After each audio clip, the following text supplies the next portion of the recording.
Hello, everybody. Dave Neal here, stand-up comic and host of Bachelorette's Recap, a guy's review. It's week 3, baby. Gabby and Rachel not too happy about the men being wishy-washy. Listen, men will be wishy-washy until you make them make a decision. So they've divided, they're conquering. We're going to get into this. Follow me on Instagram at DNeals and also Patreon. I have a live stream at 10 a.m. for my unfiltered thoughts on this night's episode. Patreon.com/Dave Neal, 10 a.m. Pacific time. You can go there and check that out for the bonus content if you appreciate all this free content you get over here. All right, we're going to get right into it. I take notes. I read them back to you. No edits, no jump cuts. Just me and you guys and some blabbering for 12 minutes. All right, down to the final 75 guys. The final 21 guys. Rachel says, "It's our journey." Wasn't she mad at Clayton for only thinking about his journey? When Clayton's like, "I'm just on my journey," she's like, "It's our journey." And now Rachel's like, "Gabby, it's our journey. F these guys. We don't need them," right? Jesse talks the guys, Jesse tells the guys, Gabby and Rachel aren't messing around. He's like a high school football coach. "You think this is fun? You think falling in love is all roses and sunshines and fantasy suites? No, it ain't. It's more than that." You know, they're like, "Yeah, what are you going to do? You going to get out there?" "Yeah." They just run through a thing. There's a marching band. Zach has a one-on-one date with Rachel. Oh boy, Rachel's getting the royal treatment, isn't she? She's getting, I don't know, is she getting more one-on-one date screen time, or am I just more interested in her one-on-one dates so far?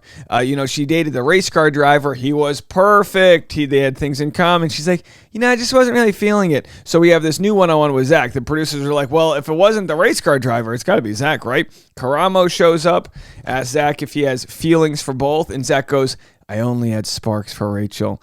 Karamo loves it. Good signs for Jack. They go to a movie premiere. There's about a dozen or so fake paparazzi on the red carpet. I called this from a mile away. From a mile away, I go, this is so fake. This is, normal paparazzi take a photo. It's like, look, come on. This ain't J-Lo and Bennifer. No offense to you guys, but you got to earn that love, right? This ain't no Geely premiere or anything like that. This isn't Jenny from the block. This is Rachel from, the peninsula. Florida jokes. So they do the movie premiere. They sit down in an empty theater. Popcorn's ready for them. The movie title is called You and Me. I'm like, oh, fun, and it's a video of each of them growing up. And I got to say, finally, we get a unique date, right, guys? Wasn't this nice? Call it what it is. We're very easy to be like, oh, we've already seen this date before. I'm like, oh my gosh. I'm scrolling through my notes. Have we done this before? I don't think so. Bachelor, finally, the show, it's 2022. Finally, the contestants are young enough that we've got, video footage of them growing up. I was born in 1985.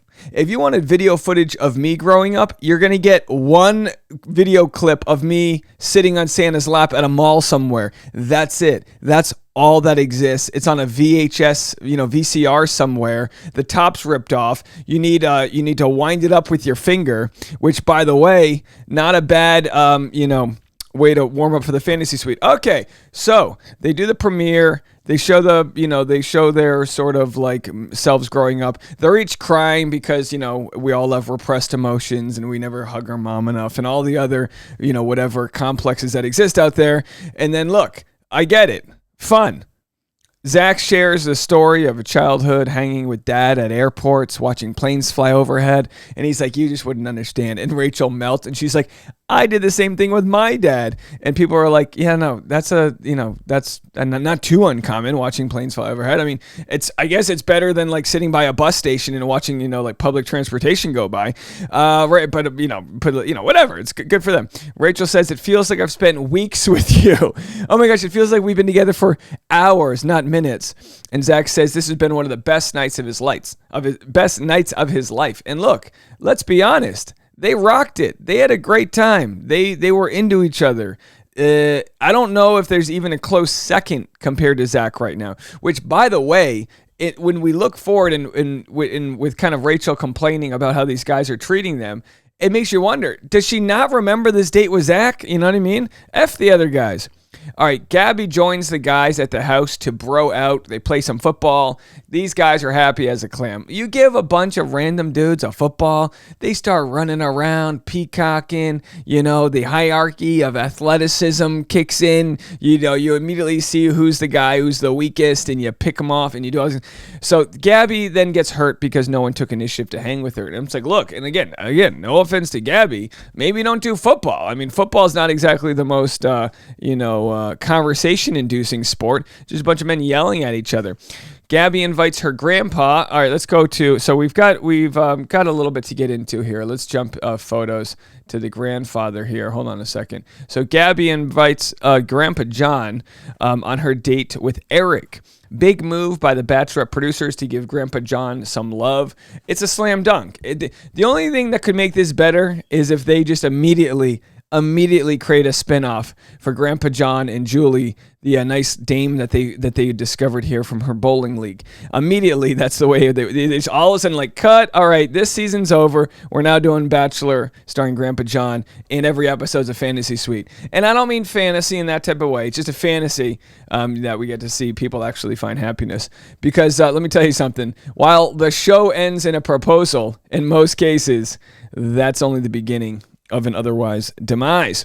All right, so Gabby takes them bowling. Like I said, Gabby finds a nice lady named Julie to join them. Totally contrived. Gabby says, don't get any ideas to her grandfather. And he goes, I'm too old to get any ideas. And I'm like, I don't know about that, Grandpa John. I don't know about that. I can see those eyes. All right, so Gabby tells Eric she isn't polished like other bachelorettes and that it is getting to her and she is and wondering if she's the right person for this. I think Gabby might be surprised that Eric didn't respond in a bigger way. But with the production, the lights, the cameras, sometimes people get introspective. And, with all the editing that goes on the show, I just can't properly assess Eric in a way where I say, oh my gosh, he failed this conversation about opening up. I don't know. Did he? I don't know. We only see what they show us. Maybe he was perfectly reasonable. All right. And again, sometimes when people are confronted with some serious, they're like, oh, geez, I thought we were having fun. And all of a sudden we're getting all serious. Yeah, that's how it works. Gabby and Rachel do a themed photo shoot with Franco. Let's go back to Franco. There he is. Themed photo shoot. We still don't really know what Franco does, although I do like his linen suit right there. It's a pretty nice looking linen suit. They do a themed photo shoot, and it's pregnant men, babies, leaf thongs, airline passengers, Daisy Dukes. Jacob did an Adam and Eve shoot with Gabby. Rachel snuck a peek at his Noah's Ark. They did the whole thing. They do the evening date at SoFi Stadium. Tyler tells Gabby that he's going to pursue Rachel. She respects his honesty. And then it gets a little bit weird there when you get the other guys. Hayden tells Gabby she's rough around the edges. Then a montage of other men rejecting Gabby. We know it didn't go down like this. I'm sort of rejecting that it was an actual pile-on like this. But then again, maybe the producers told them to do that. Or also, hey, credit where it's due. Maybe they dug their own graves. Maybe they're just stupid humans and they just didn't know how to talk to, Rachel, to Gabby. All right, so Rachel gives her rose to Avon. Let's go back to the rose ceremony here. So Rachel gives her rose to Avon. Then Gabby decides, oh, no, we're still at the group date. Then Gabby decides she isn't giving out a rose, and then Rachel's shocked. I think this is Rachel's face from that moment where she goes, what? You're not giving out a rose? We're supposed to give out roses? And Gabby's like, no, it ain't it for me. Nobody's getting a rose. She's the opposite of Oprah. She's like, look under your chairs. No rose. Nobody gets a rose. Rachel consoles Gabby after hearing what she went through.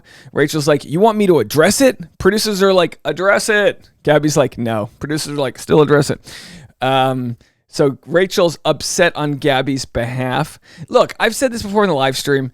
I think there's some ego involved here. I think the ego gets a little triggered in these scenarios where you're supposed to be in charge, but also they have a journey too. Just like Dale Moss said in a podcast last week we covered, the men are part of their own journey. If they're to fall in love with you, they have terms as well. And it doesn't have to be my way or the highway, but if they're going to get down and propose on a knee, they have a little bit of a say in things. So Rachel's like, it's about our journey. It's like, yeah, we're all the star in our own movie, but so is the other person, and that's fair. I know The Bachelorette doesn't necessarily lend to that because obviously, it's about you're the one doing the picking, but in real life, I think it's a little bit more of a conversation. Don't you guys think? Oh boy, my denim shirt's looking good too. This was a gift from Dana, a friend of ours. She likes to send me clothes. Not too bad, Dana. Really very nice outfit here. You ever have this where like it bunches up here? I started using my lady's hair straightener. That's one way to burn a nipple. All right, so right now I'm going to share with you guys a trailer I put together yesterday for a new video I have just released on the Patreon. So if you didn't catch last night's live stream, have a first look at the trailer for my new video on the Patreon. In a world with no production value, a man decided to recap The Bachelor. And now, available only on Patreon, you can see Vintage Dave.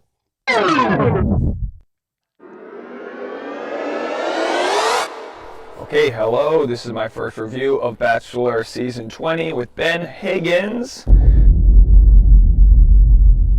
Now available on Patreon, patreon.com/Dave Neal. So there it is. There's your little clip. It's stupid. That was my voice. I said it to it like some sort of a modulator type of thing. But anyway, you can go check that out on patreon.com if you want. It's the first 6 episodes I ever recapped, and I sliced together a little bit of info if you want to check that out. And then pretty soon I'll be rolling out all the other early Vintage Dave episodes. So that's there for you guys on the Patreon. Tons of new people. Oh yeah, I also said this. I can't believe I promised this. At 10 a.m. today, I'm going to share a spoiler that I have about which contestant may switch sides. I'll get into more of that there. If any of these if this spoiler gets leaked publicly, I can't do that. So I'm hoping that you guys can help me keep it a secret on the Patreon. So go to patreon.com/Dave Neal and I'll share that information along with what I shared yesterday, which again, I vowed not to talk about publicly, but I shared some more information about some wars that are happening within Bachelor Nation with some unfiltered thoughts there. All right, so let's round this puppy up. So Jesse lets the men know that there's going to be no cocktail party and that their journey for the evening is over. Gabby and Rachel decide to move forward by splitting up the men. So Jesse confirms that if a guy turns a rose down, he goes back in line and then the other bachelorette can decide if she wants him. Again, it feels like they're making the rules up as we go along. Totally fine there. Rachel is humiliated that she got rejected by Termaine, the crypto guy. I'd be humiliated too if I got rejected by someone who puts all of their time and energy into Dogecoin. What can you do? Crypto's fallen in value, and so has some of these gentlemen's stock. Rachel has her final rose, has another rose rejected. The guys that already got roses are in the other room, and they're looking in. They're like, "What's going on in there?" They're like, "Jesse came back in again. The ladies left again." They're all trying. It's just fun to watch. All right, Meatball turns down Rachel. That's right. Rachel got turned down by Meatball. This it's like a reverse Olive Garden. So Rachel goes, "If I get rejected one more time, I'm going back to Florida. Why am I even here?" And part of me wanted to see her get rejected one more time, not because I want. No, I like Rachel. She's got a fire. She got a fire to her. Okay, I respect that. I value that. Now, but like any fire, it's about keeping it in control. You know what I mean? And not letting your emotions get the best of you. And I think she does a pretty good job. But I think with the spotlight on her can be a very challenging thing, something in which I've never experienced myself, and who knows how I would react. I think by Rachel and Gabby having each other, we're actually getting more insight into what they're feeling because they're probably more likely to share with each other their emotions than they would a producer. So no rose for Tino, Termaine. Rachel goes, "This was supposed to be about us taking the power back." I thought that was a weird moment when Rachel said this was supposed to be about us taking the power back. Did they really think the men had all the power? Leave a comment and let me know what you guys think. I found that very strange when she said this was about us taking the power back, because that relates back to the whole ego aspect of things, being in control. Is that what finding love is all about, being in control? I think I think part of the fact that there's two bachelorettes might be a good thing for their relationships long term, because it's not just men trying to win the final bachelorette. It's not Dale Moss trying to win, or, someone trying to win. It's like, okay, I've chosen this person, and then we're going to pursue that forward. So as far as taking the power back, I'm a little torn by those comments there. Let me know what you guys think. Closing credits, Meatball tries to take the power back and get the rose back. He goes, hey, Rachel, I wanted to get to know you. Hey, and you know what? Good for him. He kind of rejected Rachel, maybe thinking Gabby would take him. Gabby doesn't take him, so he's like, hey, let's do a little reverse Uno, to quote a Katie Thurston here, and maybe see if there's actually something there. All right, so here's the finals. Here's what we have from Bachelor Data, our good friends Susanna over at Bachelor Data. Gabby's men: Eric, Jason, Johnny, Kirk, Mario, Michael, Nate, Quincy, Spencer. Rachel's men: Avon, Ethan, Hayden, Jordan H, Logan, Tino, Tyler, Zach, Meatball, James, possibly. One of these men is switching sides, and it's going to cause a lot of drama. I'll share that on the Patreon, patreon.com/Dave Neal, and I'll talk to you all in a little bit. More content coming your way. See you guys.